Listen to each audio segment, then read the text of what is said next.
Hello guys, ಇವತ್ತು Nokia 130 ಅಂದರೆ TA1017 ಈ ಮಾಡಲ್ ಯಾವುದೇ ಸ್ಪೀಕರ್ ಹಾಕಿದ್ರೂ ನಿಮಗೆ ಸೌಂಡ್ ಕೇಳಿಸ್ತಾ ಇಲ್ಲ ಅಂದರೆ ಈ ಪ್ರಾಬ್ಲಮ್ನ ಹೇಗೆ ಸಾಲ್ವ್ ಮಾಡೋದಂತ ಹೇಳ್ಕೊಡ್ತೀನಿ ನೋಡಿ.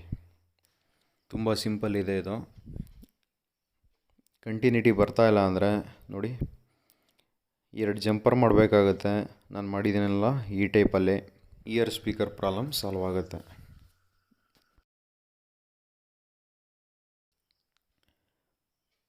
ನೋಡಿ,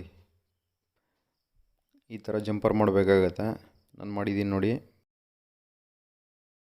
ಎರಡು ಜಂಪರ್ ಸಾಲ್ಟ್ರ್ ಮಾಡಿ ಇಯರ್ ಸ್ಪೀಕರ್ ಪ್ರಾಬ್ಲಮ್ ಸಾಲ್ವ್ ಆಗುತ್ತೆ.